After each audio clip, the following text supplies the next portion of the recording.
Hi friends, നമ്മൾ ഇന്ന് നോക്കാൻ പോകുന്നത് കോളിഫ്ലവർ ഫ്രൈ എങ്ങനെ ഉണ്ടാക്കാം എന്നതാണ്.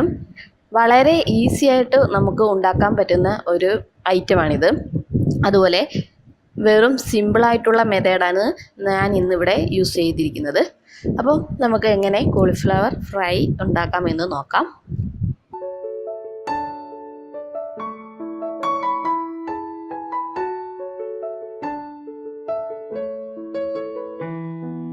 ആദ്യം തന്നെ നമുക്ക് കോളിഫ്ലവർ ഉപ്പും മഞ്ഞൾപ്പൊടിയും ചേർത്ത ചൂടുവെള്ളത്തിലോട്ട് കുറച്ച് നേരം മുക്കി വെക്കാം. വെള്ളം ഒരുപാടൊന്നും ചൂടാവേണ്ട, ചെറിയൊരു ചൂടായാൽ മതി.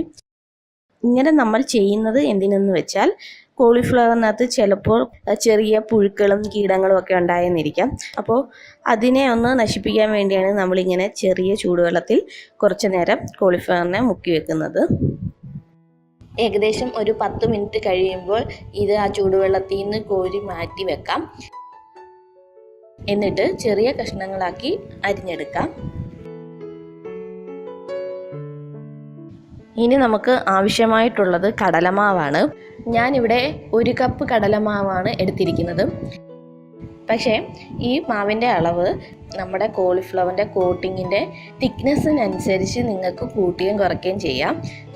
എന്നിട്ട് ആവശ്യത്തിന് ഉപ്പ്, ഒരു 1/4 ടീസ്പൂണോളം മുളക് പൊടി നിങ്ങളുടെ എരിവിനനുസരിച്ച് എടുക്കുക.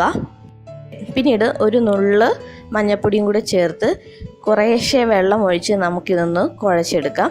ഒരുപാട് വെള്ളം ആയി പോകാൻ പാടില്ല.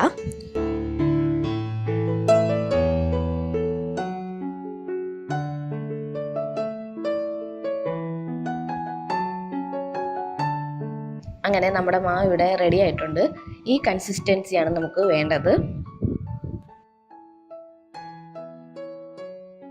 ഇനി നമുക്ക് ഒരു പാൻ എടുക്കാം. പാൻ ചൂടായി കഴിയുമ്പോൾ അതിലേക്ക് കുറച്ച് എണ്ണ ഒഴിക്കാം. ഞാനിവിടെ പാം ഓയിലാണ് എടുത്തിരിക്കുന്നത്. നിങ്ങൾക്ക് ഏത് എണ്ണ വേണമെങ്കിലും യൂസ് ചെയ്യാവുന്നതാണ്. ഇനി നമ്മുടെ എണ്ണ ചൂടായി കഴിയുമ്പോൾ കോളിഫ്ലവർ നമ്മൾ റെഡിയാക്കി വെച്ചിരിക്കുന്ന മാവിലോട്ട് മുക്കിയിട്ട് നമുക്ക് എണ്ണയിലിട്ട് പൊരിച്ചെടുക്കാവുന്നതാണ്.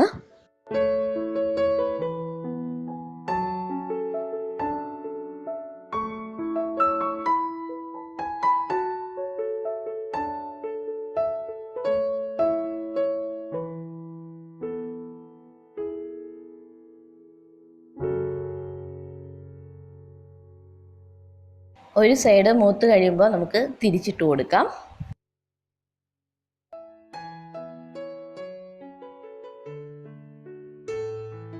അങ്ങനെ നമ്മുടെ കോളിഫ്ലവർ ഫ്രൈ റെഡി ആയിട്ടുണ്ട്. ഇനി ഇത് നമുക്ക് എണ്ണയിൽ നിന്ന് കോരി മാറ്റാം.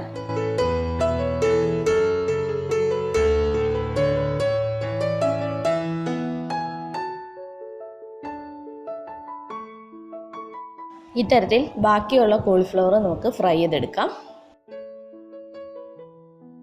അങ്ങനെ സ്വാദിഷ്ടമായിട്ടുള്ള കോളിഫ്ലവർ ഫ്രൈ ഇവിടെ റെഡി ആയിട്ടുണ്ട്. ഇനി നമുക്കിത് ചായയുടെ കൂടെ 4 മണി പലഹാരമായിട്ട് കഴിക്കാവുന്നതാണ്.